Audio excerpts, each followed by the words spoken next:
Meus irmãos e amigos de Jesus, vos saúdo com a paz do Senhor Jesus Cristo. Agora estamos reiniciando agora o capítulo 2, a continuação, perdão, do capítulo 2 aqui da lição juvenis, uma lição muito boa. Então nós vemos aqui que o capítulo 2 fala sobre o cenário sociopolítico e cultural. Então nós vemos aqui que a gente falou sobre o reino de Israel e agora a gente fala sobre o reino do sul. O reino do sul, ele também sofreu, lembrando que nós estamos continuando o capítulo 2, certo? Da lição juvenil, da primeira lição. Então, o reino do sul, ele também sofre com suas desobediências, caindo diante da Babilônia.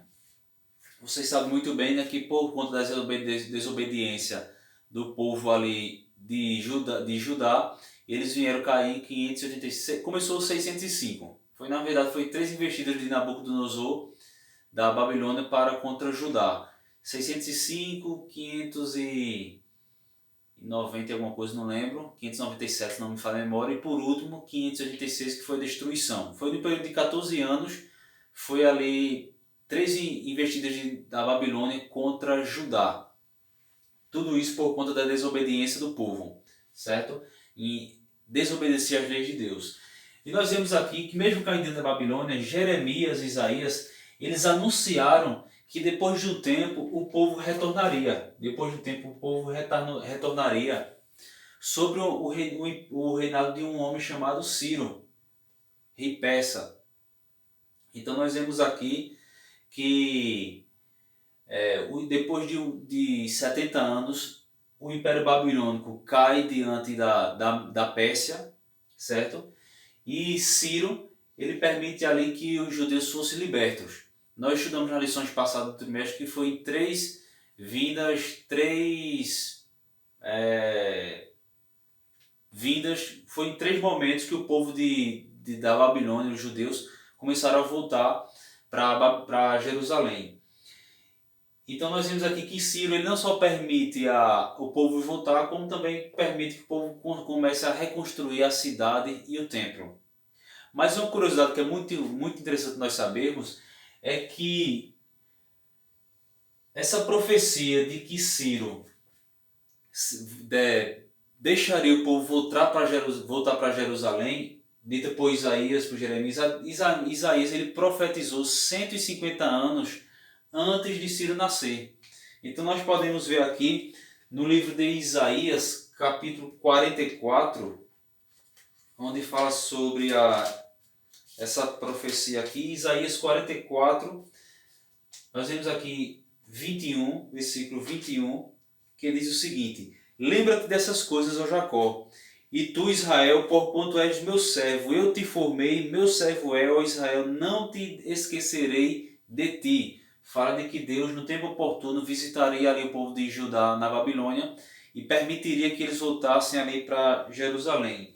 No capítulo 41, versículo 1 diz assim: Assim diz o Senhor ao seu ungido a Ciro, a quem tomo pela sua mão direita para abater as nações diante de sua face. Eu soltarei os lombos do rei para abrir diante dele as portas, e as portas não se fecharão. Então essas profecias ditas por Isaías foi 150 anos antes de Ciro nascer. E ele volta, permite que o povo reconstrua o templo ali tudinho. Nós podemos ver também lá em Jeremias, capítulo 29, versículo 10, que diz o seguinte: Porque assim diz o Senhor, certamente que passados 70 anos na Babilônia, vos visitarei e cumprirei sobre vós a minha boa palavra, tornando-vos a trazer a este lugar. Este lugar era Jerusalém.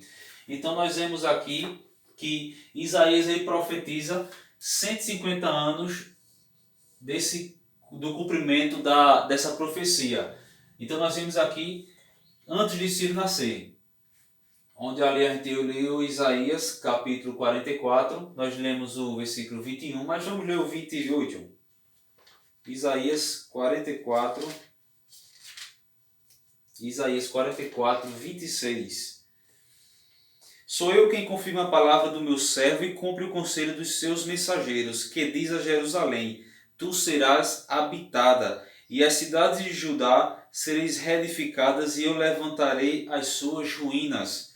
Quem diz às profundezas, seca-te e eu secarei os teus rios. Quem diz a Ciro, é meu pastor e cumprirá tudo que é minha praia, dizendo também a Jerusalém, se edificada e ao templo funde-te. Quando a palavra diz aqui que, quando diz assim, Ciro meu pastor, não é que Ciro ele era temente ao Deus de Israel, ele era um devoto do Deus de Israel, ele adorava os deuses ali da Pérsia. Mas nós vemos aqui que todos nós, toda a humanidade, ela serve a Deus. Ainda que não queira, ainda que não acredite em Deus, só existe um Deus. Então tudo que Deus quiser fazer, nós vemos que vai acontecer e todos nós somos testemunhas, nós somos servos. Deus é que manda. Então Deus manda no crente e no ateu, naquele que crê em Deus e naquele que não crê. Deus manda em todo, Deus comanda e controla todo o universo. Então, independente se alguém crê em Deus ou não, essa pessoa Deus pode usar essa pessoa para fazer algo. Deus controla tudo, certo? Então nós vemos aqui que, agora já pulando essa parte aqui de Isaías, do Reino do Sul, agora nós vemos aqui, nesse mesmo tempos depois, nós vemos que os samaritanos, eles buscam atrapalhar a construção do templo. Eles vieram até Jerusalém, quando o povo voltou de Jerusalém, da Babilônia, para construir o templo. E eles queriam construir o templo ali. Só que os samaritanos eram um povo de raças misturadas, podemos assim dizer. Israelitas com pessoas de outras nações, certo? Não tem nada a ver com... nós vemos que os samaritanos, eles eram uma mistura de povo. Então eram povos pagãos com povos israelitas. E os judeus, eles não deixaram que eles ajudassem ali no templo. Então nós vemos aqui que criou esse ódio ali, os samaritanos, eles começam a intentar ali para a construção do templo não venha a ser construída, mas nós vemos aqui que o templo ele foi construído. Vamos ler aqui, depois vocês leiam em casa, leiam em casa, depois vocês leiam Esdras, capítulo 1, versículo 1 ao 5, versículo 12 e 13, Neemias 4, 7, e eu vou ler apenas Neemias 4, 7. Vamos ler Esdras 4. Ouvindo, pois, os adversários de Judá e Benjamim, que os tornaram do cativeiro e edificavam o templo ao Senhor, Deus de Israel, chegaram a Zorobabel e os chefes dos pais e disseram-lhe, deixa-nos edificar convosco. Eles queriam construir. Porém, eles não deixaram. Então, nós vemos aqui, no versículo 5, os samaritanos, e alugaram contra eles conselheiros para frustrarem o seu plano, todos os dias de Ciro, rei da Pérsia, até o reinado de Dário, rei da Pérsia. Então, os samaritanos começaram a pagar pessoas para inventarem mentira diante dos reis da Pérsia ali contra os judeus. Então, tinha essa rivalidade. E vamos ler Neemias, capítulo 4, versículo 7, diz o seguinte: Sucedeu que, ouvindo Sambalat, ele era um rei da Síria, ele era um governador na Síria, e ele era inimigo ali, oponente a Neemias. E Tobias e os arábios, lembrando que o nome árabe significa povo do deserto, e os amonitas e os asdoditas, que tanto iam crescendo e a reparação dos muros de Jerusalém, que já as rupturas se começavam a tapar, e iraram-se sobre modo. Então nós vemos que esse Sambalat, ele era governador da Síria, e ele se opôs contra Neemias, contra a reconstrução do templo, contra a reconstrução da cidade, dos muros da cidade. Então eles se oporam contra os judeus. Mas diante de tudo isso, depois de 52 dias, a obra dos muros, a maioria das obras ali foram concluídas. Então, desde essa época tem essa rivalidade entre samaritanos e judeus.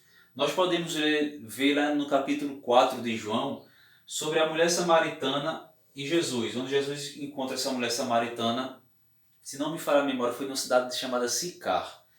Então, ela encontra Jesus pede água. Aí diz, como você pode me pedir água se você sendo um judeu e eu uma samaritana? Aí Jesus disse, olha, se tu beber da água que eu te der, jamais terá sede. Fala ali da palavra que nos sacia, né? E a mulher ainda conflita com Jesus. Vós, judeus, dizem que se deve adorar a Deus em Jerusalém, mas nós, samaritanos, aqui no Monte Gerizim. Aí Jesus responde para ela: dias chegarão que os verdadeiros adoradores adorarão em espírito e em verdade. O que isso quer dizer? Que os verdadeiros adoradores adorarão a Deus, não independente do lugar, não vai depender do lugar, mas sim da intenção. Então, aqueles que querem adorar a Deus, o que importa é a intenção e não o lugar, certo? Então nós vemos aqui, desde aquela época, mas até a época de Jesus, a gente tinha esse conflito entre judeus e samaritanos. E Jesus, nós vemos aqui que eu botei aqui, olha, os samaritanos eles não recebem Jesus quando Jesus vai para outra cidade. Aí os discípulos pedem a Jesus para que mande fogo para destruir aqueles samaritanos. Veja a mentalidade dos discípulos. Aí Jesus repreende eles e diz: olha, eu não vim para condenar, mas para salvar. Aí Jesus depois ele dá exemplos ali, já em Jerusalém. Mas veja interessante que os samaritanos eles expulsaram, eles não receberam Jesus porque Jesus estava com vestes indicando de que ia para Jerusalém. O texto ele é muito claro e dando a entender que ele ia para Jerusalém e os samaritanos não receberam. Aí foi por isso que os discípulos pediram para que Jesus mandasse fogo. Mas Jesus disse: olha, eu não vim condenar, mas salvar. Glória a Deus. Aí Jesus ele dá um grande exemplo ali diante dos fariseus, dos saduceus, sobre como era, o que se devia se fazer para dar o reino dos céus. Aí Jesus disse: olha, amarás o teu Deus de todo o coração e teu próximo como a ti mesmo. Aí ele pergunta a Jesus: quem é o meu próximo? Aí Jesus ele dá essa resposta aqui do bom samaritano. Jesus disse: olha, um homem caiu na beira da estrada e passou um levita e passou de longe. Passou um sacerdote, passou de longe. Esse homem se não me engano, era um judeu, o homem que caiu sobre o salteador, que foi atacado aí pelos salteadores. Veio um sacerdote, não ajudou. Veio um levita, não ajudou. Até que veio um samaritano e pega ele ali, coloca remédio nas feridas, leva ele até uma estalagem e paga ao dono da estalagem dá um dinheiro adiantado para que aquele dinheiro pudesse cuidar daquele rapaz e que ele iria viajar, esse bom samaritano, e depois ele voltaria. Aí Jesus disse: quem foi o próximo? Aí o rapaz disse: não, foi aquele que praticou o bem, né, que fez o bem ao próximo. Então nós vemos que Jesus ele deu um exemplo aqui da parábola do bom samaritano. E não importa de que nacionalidade eu sou, de que nacionalidade você é, o importante é a nossa intenção de adorar e de ter um bom relacionamento com Deus e de fazer o bem. Tem também, quando Jesus ali vai estar ali por volta de Samaria, 10 leprosos vêm até Jesus. E os 10 leprosos, aí Jesus cura os 10 leprosos e somente um volta para agradecer. Então, só para vocês terem uma ideia. Então, aqui finaliza o capítulo 2 aqui da lição. No capítulo 3 aqui da lição, fala sobre os invasores como instrumentos de Deus. Aí fala dos persas, dos gregos e dos romanos. Então, nós podemos ver aqui que todos esses povos eles influenciaram, né, de alguma forma a Palestina. Nós podemos ver aqui que a festa de Purim ela é uma festa que tem até os dias de hoje, que foi em homenagem ao livramento de Deus quando Amã, eu esqueci agora a nacionalidade que ele era, não sei se era um amonita, se não me engano era um amonita, não tenho certeza. Então essa festa de Purim, ela era em homenagem ao livramento que Deus deu quando Amã, ali no Império Persa, ele queria exterminar os judeus, quando ali o rei era Assuero. Então, por intermédio de Deus, isso não aconteceu. Então, nós glorificamos a Deus por isso. Então, essa festa do Purim aqui é em relacionamento a isso, do livramento que Deus deu aos judeus naquela época, quando o Império Persa ainda era o império predominante, né? E Amã, ele era um dos grandes ali do império, um homem muito rico que queria exterminar os judeus. Na cultura grega, nós vemos aqui que ela influencia toda a Palestina na chamada era helenista. E que era que por que chamada essa era helenista? Era quando o Império Grego foi se expandindo e também foi se expandindo ele foi levando o idioma, a cultura grega, a cultura de filosofia, tudo isso aí, então é chamado também da era helenística, onde o desejo de Alexandre o Grande era unificar toda a sua província, todo mundo, onde todos pudessem falar o mesmo idioma, que era o grego koiné, que é o grego popular, onde eles também poderiam ser influenciados pela cultura e pelas artes, pelas religiões gregas. Então essa filosofia da Grécia, de tudo isso, é também chamada da era helenística. Que isso começou por volta de 333 a.C., quando Alexandre o Grande, né, ele começa a expandir todo o reino e vai até a conquista de Roma. Roma, ele conquista ali a Palestina em 63 a.C. Mas foi nessa época, vemos que durante o Império Grego, ali, durante o Alexandre o Grande, depois que ele morre, os seus generais eles comandam ali o reino dividido em quatro, e o idioma era obrigado as nações que eram conquistadas pela Grécia aprender a falar o grego koiné, que era o grego popular. Então nós vemos que foi mais ou menos nessa época que numa cidade chamada Alexandria, que foi fundada por Alexandre o Grande, lá no Egito, 72 anciãos, eles traduziram a Bíblia, o Antigo Testamento, do hebraico para o grego. E essa tradução é chamada de a Septuaginta. Então, onde 72 anciãos judeus, devotos a Deus, eles traduzem o Antigo Testamento do hebraico para o grego. Então é chamado de a Septuaginta. Amém, meus irmãos? Vou parar por aqui. Já no próximo vídeo iremos continuar aqui no capítulo 3. Paz do Senhor.